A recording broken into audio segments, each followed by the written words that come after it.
Not been here since I was a boy. The sky unwrapped, the world my toy. When I attended a horse clinic up in Canada, it was an Icelandic horse sport judging clinic. It's very common in Icelandic horses, and it's a very international breed.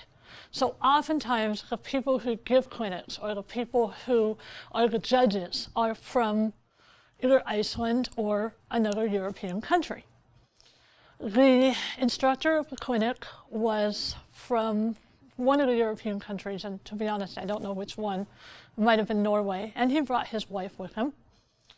And the clinic went well, and on about the third day, his wife is sitting next to me, and she says, "Dawn, when I first saw you, I could hardly stand to look at you. It was just very strange. But now that I've known you for a few days, I just don't even notice." And I'm like, thanks? But actually, I did not take offense to her comment, because I understand that Europeans are more direct. I also understand that English is a second language. And frankly, she hadn't told me anything I didn't already know. So this face, how did it get to look the way it does today? I was born with a rare tumor called a teratoma.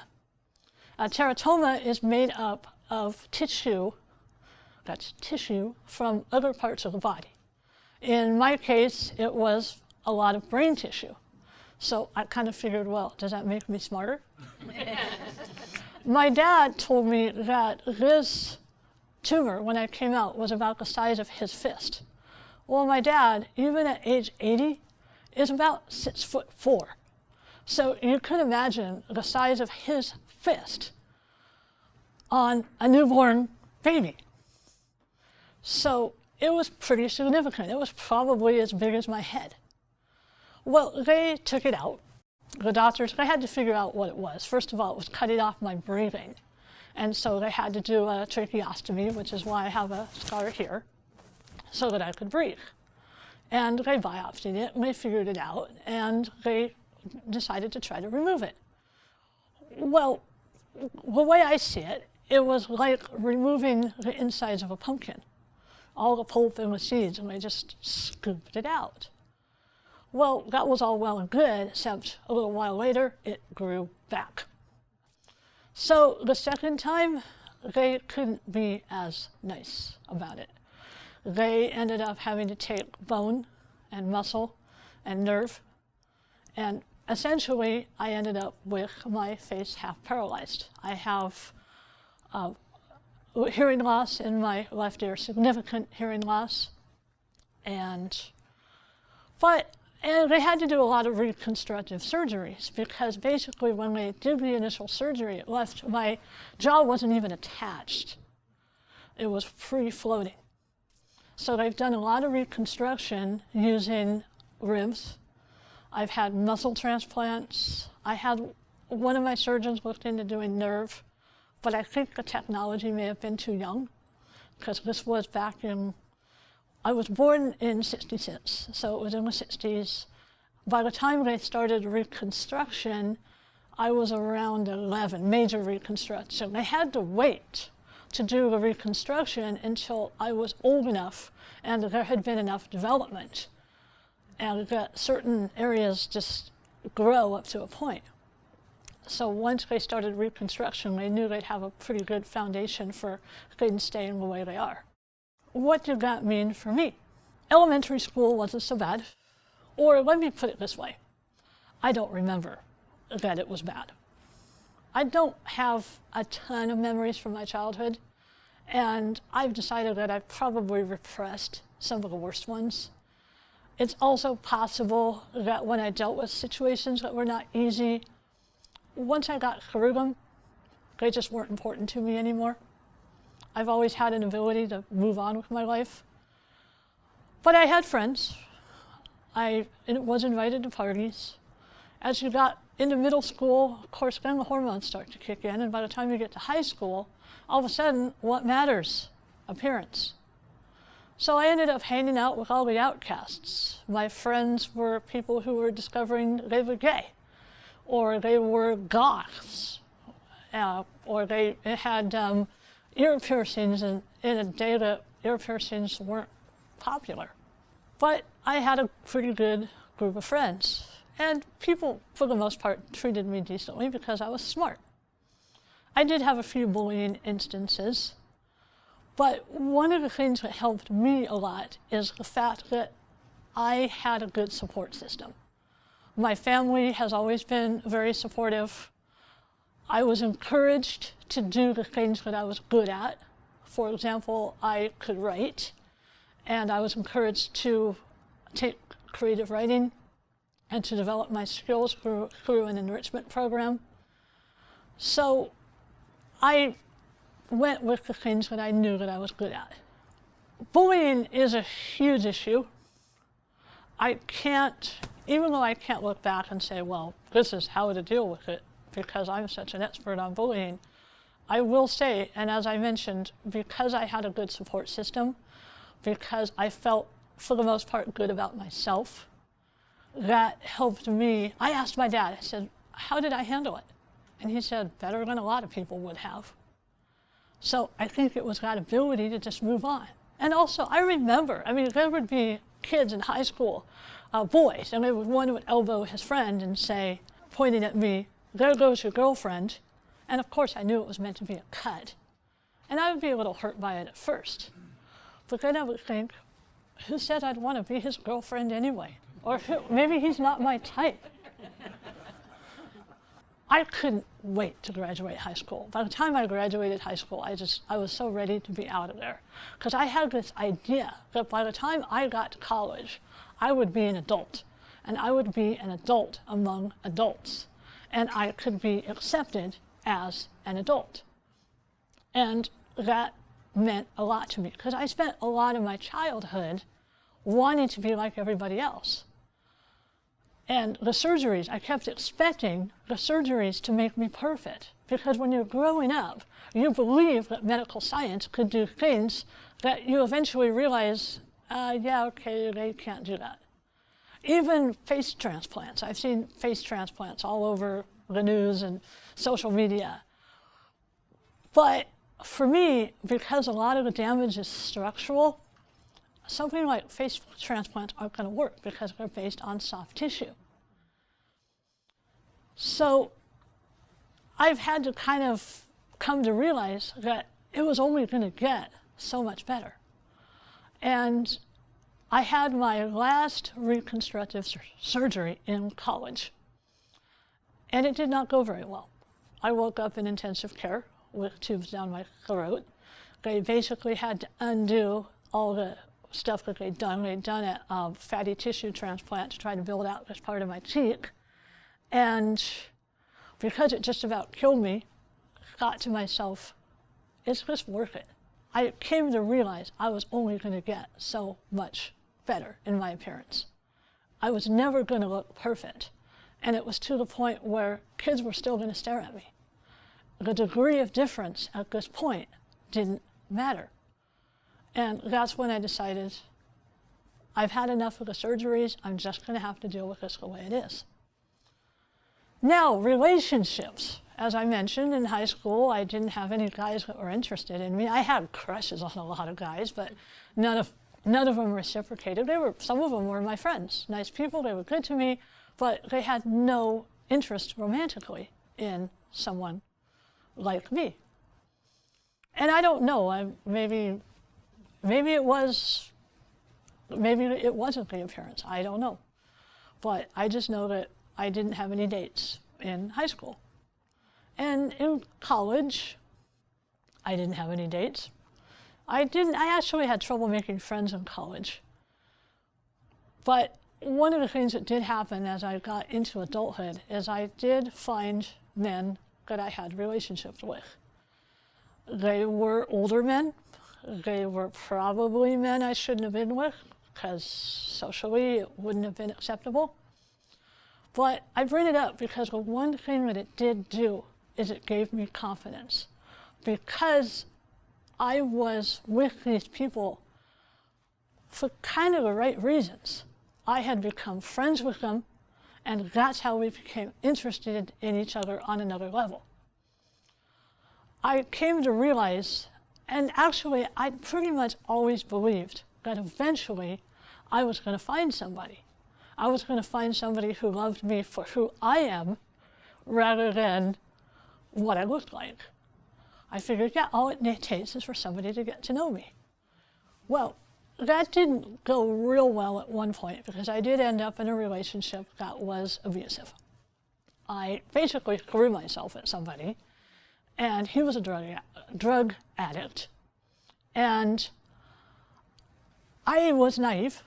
I thought that I would be able to have an influence because I was not a drug addict and I was trying to help him. I helped him financially and all that. And I lived with him for about a year. And what I got in return was a lot of abuse.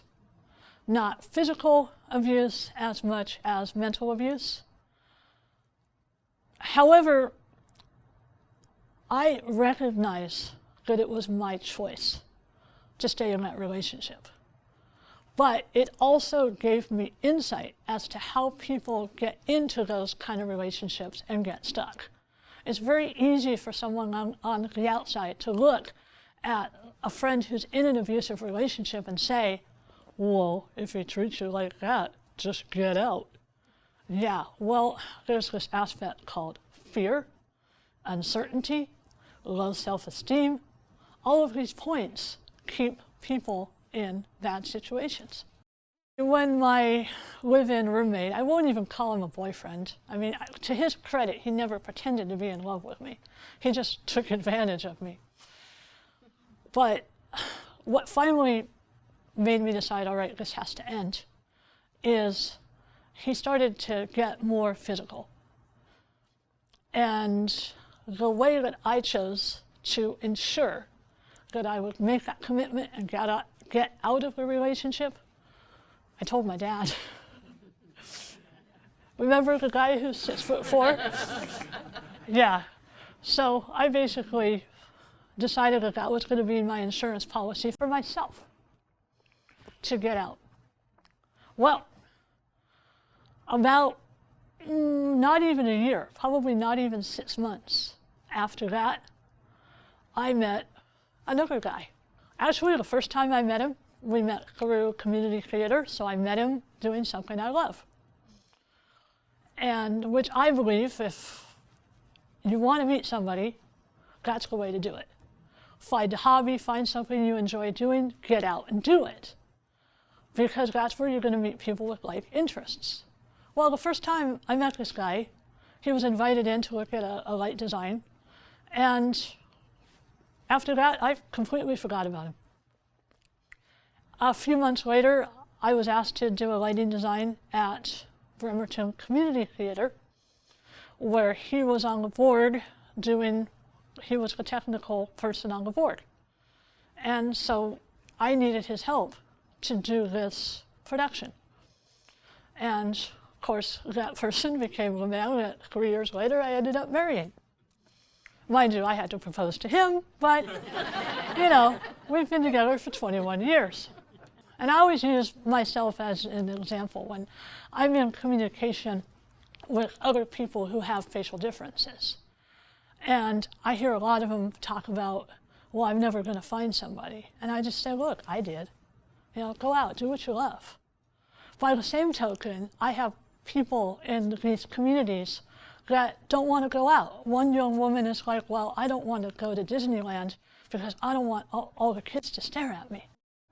I feel so fortunate that my parents had no qualms at all. They just took me everywhere.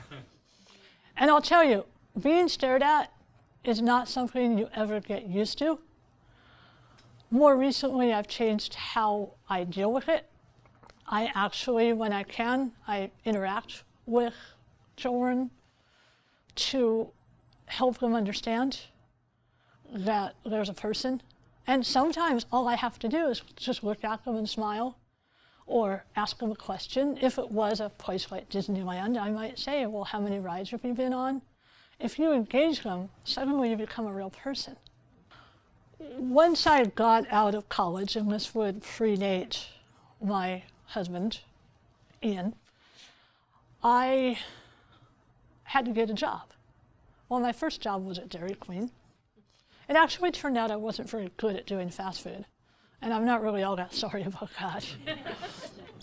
But I had an opportunity. I had a degree in visual communications. I wanted to do video production, wanted to go into movies, all that. And I had an opportunity at Keyport, a naval facility, to work in their video production department. Well, there was one catch. In order to qualify for the position, they were on a hiring freeze. They could only hire people who were ex-military or disabled. And they said, well, you have to go through Department of Vocational Rehabilitation and become state certified disabled. I'm not disabled. I definitely had the qualifications.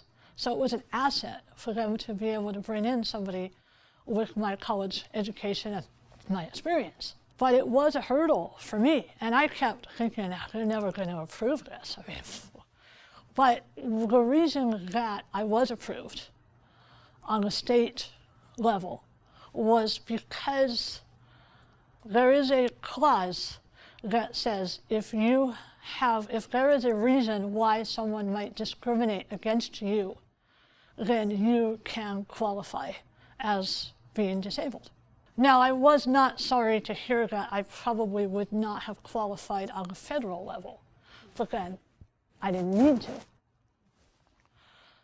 It does bring to mind how grateful I am that I am fully functional.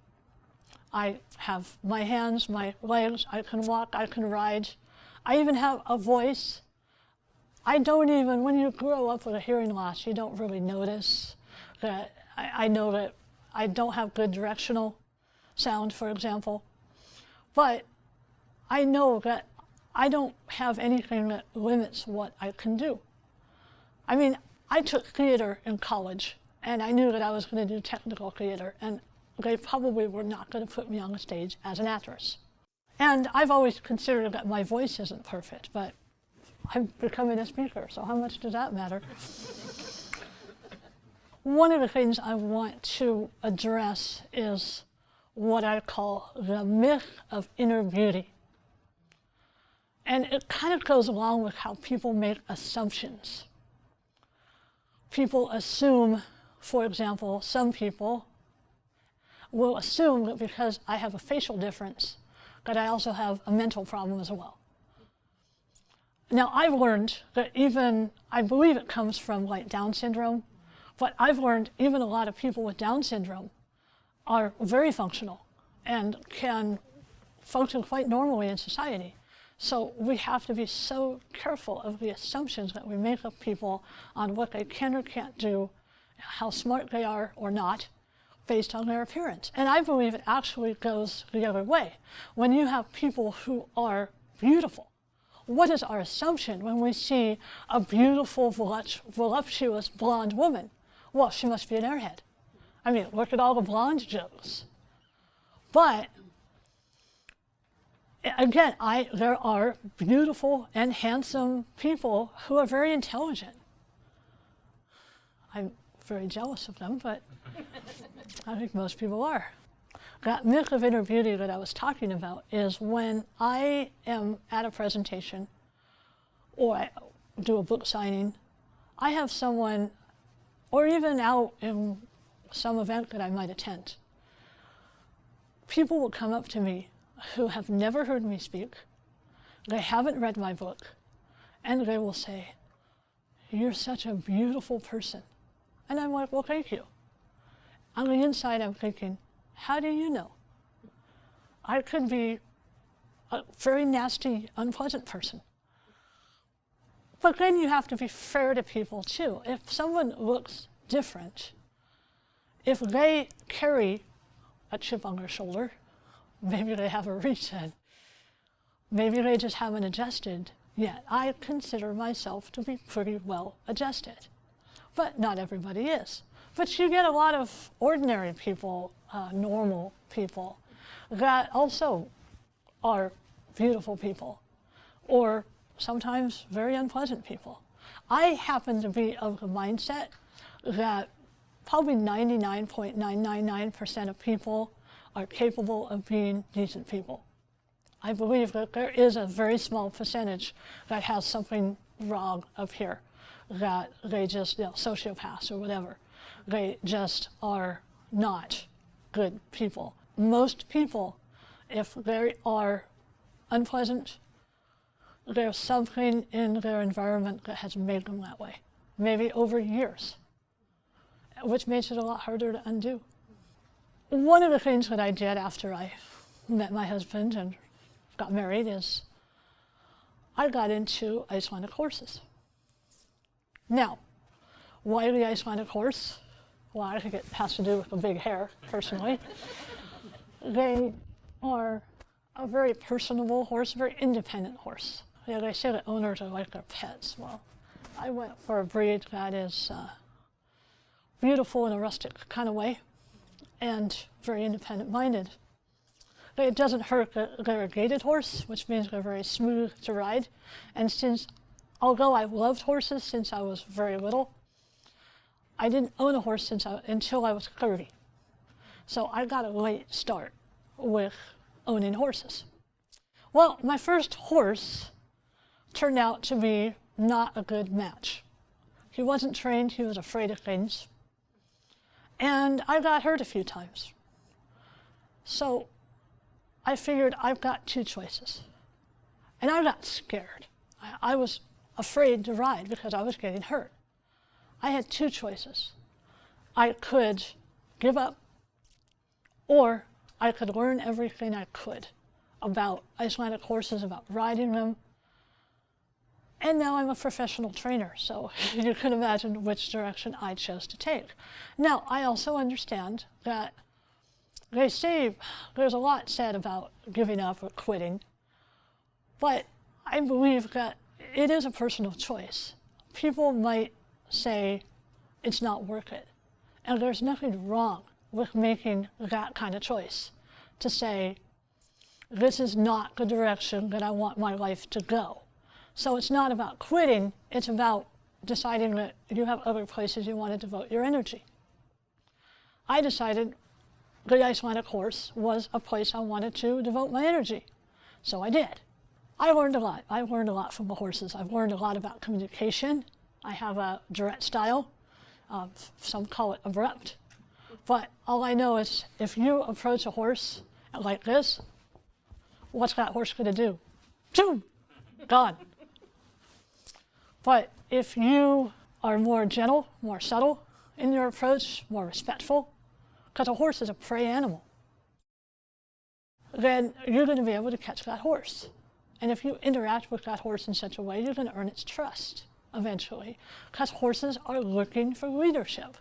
But you have to be fair. Another thing I learned is on my path to becoming a certified Icelandic horse trainer, I took a clinic, a course. It was a very intense 2-week course. It was in Georgia. I had 10 tests that I had to pass. It was like being in college, only more intense. We were out there all day. We were studying at night. And I'm very happy to say, and I also learned, that's when you really learn stuff about yourself. Like, I learned how really not a very good rider I was. And it was embarrassing, because I thought, this is a shoo-in. I'm going to take this course, and it's going to certify me in something I already do, because I was already training horses. It was a very humbling experience. But I fought back, and I said, I'm going to work as hard as I can. I had several comments that I was the most improved person there. I passed 9 tests. I failed the 10th one. The 10th one was the riding test. I went back a few months later after I had a few lessons from an Icelander that I knew. Failed the test again. This was Georgia, mind you, so it's not like I just trot down the road and take a test. Well, then I realized that I really had to put some effort into this, some money and some effort. That this obviously was somewhere that I wasn't. My writing ability just wasn't where it needed to be. So I found an instructor, a dressage instructor, and I think it was 2 years that I spent working with this woman before I went back and took the test again, and this time I passed it. But I have to admit, failure was the best option in that situation. There was another person who took the same clinic, and it was actually admitted to me later that the reason that that person passed was because the judges liked him. But what it did for that person was stick him in the same rut. I mean, is he going to go out and improve his ability as a writer and a trainer? He's now got the certification stamp. But because I failed, and I deserved to fail, and I don't take failure very easily. I have very high expectations of myself. But I went out there and I got that education, and I passed that test, and I would never have become better if I had passed that test. So another major process in my life is writing a book. I wrote a book. It's called Facing Up to It. At the risk of being obvious, it's a play on words. It took me 7 years to write this book. 7 very difficult, grueling years. Now, would it have taken me 7 years had I just sat down and wrote every day, even an hour a day? Probably not. But I had to put every aspect of my life under a microscope. I had to examine my successes, my failures. I had to look at my relationships. I had to look at what worked, what didn't, my regrets, all the people I'd been in touch with at one point and had lost contact with. I read my surgical notes, and then I had to translate them because who knows what all those words mean. My first draft was over 500 pages. One of the best pieces of advice I got from, actually it was the man who encouraged me to write my story down once and for all.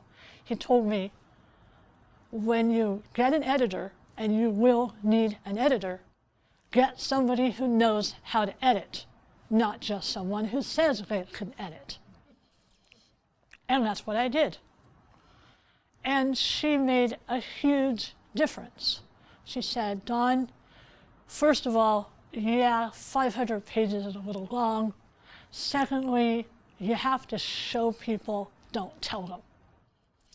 Now, thankfully, I have enough writing skills that I was able to take her sage advice and say, okay. So I just turned everything into stories and into emphasizing, trying to put people there. And I've had people tell me this, like, how do you remember all those details? I don't. I don't go so far as to say I made them up, but what I do is I try to put myself, knowing what I know about myself. If I were in that situation, if I were 12 years old in that situation, what would my thought process be? How would I think? What would I say? What would likely be said? And that's what I did. Because I sure as heck don't remember all that detail. But that's the other thing. You hit the highlights of what went on in your life. As for writing, I believe that writing is an important process. Now, for me, it taught me so much about myself, and it taught me about human nature. I decided that taking 7 years to write it was okay, because it just took what it took. I would go for months without writing. It was hard. And then I changed something into more of a story, more emotional, and my editor said, yeah, you need more. More emotion. What do you mean more emotion? So, but I do believe that the process, writing as a process, is valuable, and I encourage everyone to do it. Even if you handwrite it on a piece of notebook paper and burn it. Or if you want to do your notes and publish them, that's certainly fine. But I will advise you to be very careful where you put your thoughts. Like, you might not want to post it on the internet because that can come back and bite you in the ass. So where am I going now? I want to interact with groups. I want to help people learn how to interact with people who are different. One of the things that I address and that we have discussions about in the facial difference social media groups is the nomenclature. Medical wants to call us deformed or disfigured. So, but how would you like to have your face described as deformed or disfigured? It's just disrespectful. It's negative. Somebody suggested facial anomaly. Like, well, okay. But you use the term facial difference, and it's like, well, everybody's face is different. And it's like, oh yeah, come on. You know, they're going to know what you mean. When you say facial difference, it's going to indicate, yeah, there's something about that face that's just not quite the average face that everyone expects to see. And when you think about faces in our society, they're so important. I also believe, I mentioned earlier that I like to interact with kids. If I catch them pointing at me, I catch them staring at me, asking, Mommy, what's wrong with her face? I try to engage the kid. If I believe they are old enough to understand, I will very politely and respectfully go up and say, if you have a question about my face, it's okay for you to ask me. I don't mind. Sometimes I have parental encouragement, support. Sometimes I don't. I actually had one parent whisk their child away and then come back to me and tell me how inappropriate it was that I tried to engage their child because she was only 6. And I'm like, I didn't get into a confrontation with them, but I'm thinking, yeah, only 6. I mean, when are you going to start teaching your kid to be respectful? If you just encourage them to malign differences, where's that kid going to be in 5 years? So that's part of my plan. I'd also like to work with parents to help them teach their kids. I advocate asking questions. I actually like it when a kid comes up to me and asks me, totally on their own. Sometimes we have to work on asking a little more respectfully, like, what happened to your face? It's kind of like, whoa. So if instead they were to say, excuse me, do you mind if I ask you a question?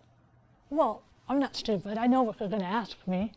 But at least I have that second to mentally prepare and say, all right, okay. And then I judge the age level and that's all right, what words do I have to use that this kid will understand? And I try to gauge my description to fit what the kid is likely to comprehend.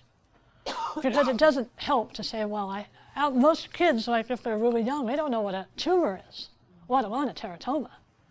So I have to try to explain it. And it's funny because once you explain it, it's like, yeah, okay, they're done. They go off to something else because suddenly it's a non-issue.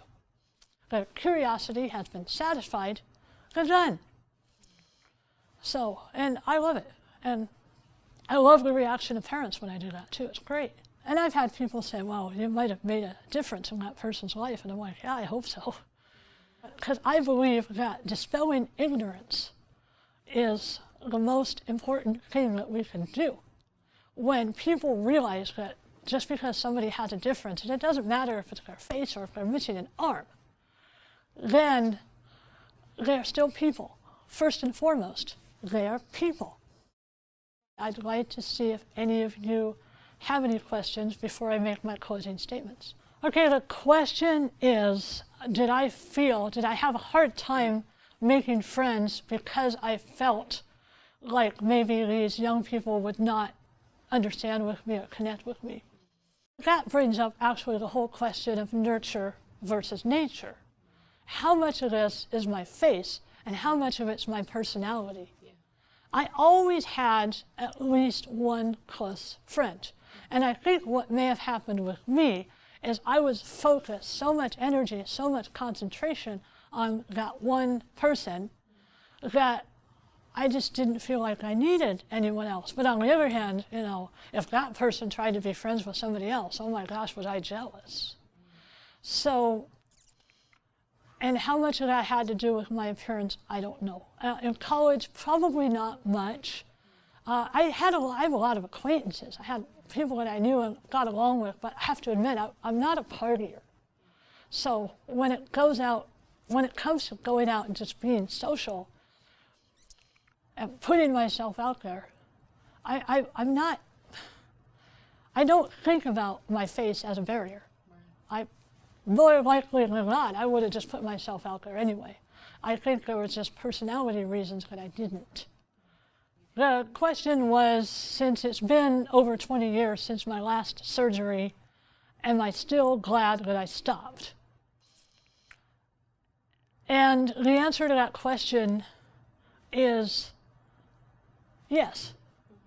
There's always a part of me that's going to wonder. I mean, my sister, who passed away in 2007 actually, was considered very good looking. Now, I never thought of her that way, but she was my sister. But, so there's always that part of me that wonders, what would I have looked like had this never happened? Which actually brings up an interesting point. I have lived with this my entire life. I do not know what it's like, nor can I imagine what it's like for someone like who goes off to Iraq or something like that and comes back with their face severely disfigured. See, I just used a bad word. With their face changed for the rest of their life. I feel that I can be helpful to those people because I can tell them, I am a living example that your life is not over. I am not looking at myself the majority of the time. I am not standing in front of a mirror. I'm not looking at a photo. In fact, everybody talks about, I look so bad in pictures, meaning nobody thinks they look good in photos. Well, it's hard for me to look at photos because I have to deal with the reality that I don't see through my own eyes. So for me, it's like emphasis. When someone stares at me, that's a reminder. Even when somebody asks a question, which I encourage people to do, I will not go back on that statement. It is a reminder. But otherwise, I don't feel different. There are advantages to having a difference. I am very memorable. Now, the personality behind the face contributes significantly. I understand that. I know that if I came in this room, if someone else was speaking and I came in this room and sat down and said nothing, didn't interact with anyone, yeah, people would glance at me and they would notice. And they would think, oh, wow, I wonder why she looks like that. But then they would leave, we would all leave, and they would not remember me. But instead, I get up in front of people, or I sit in the front row and I raise my hand and I ask questions, and I interact. Most of the bands I like know me on a first name basis. So there are advantages to being remembered or being memorable, and I take advantage of it. I turn it into an asset when I can. And because I have adopted that mindset, if somebody told me tomorrow I could do surgery that would totally fix it, I don't think I would do it, because this has become part of my identity. Were I to take that step, I would be completely changing my identity. And I don't want to do that. And I don't think anybody, I mean, I suppose if somebody is totally miserable with their life, they need to find a new direction. That's all I've got to say. But I encourage people to live what I call from the inside out. Live beyond what you look in the mirror. Live as if you don't have to look at yourself all the time. Thank you very much. Scene after scene passes by my life. The window's a womb, the road is a knife. The irony asks me, where have you been? I don't know, because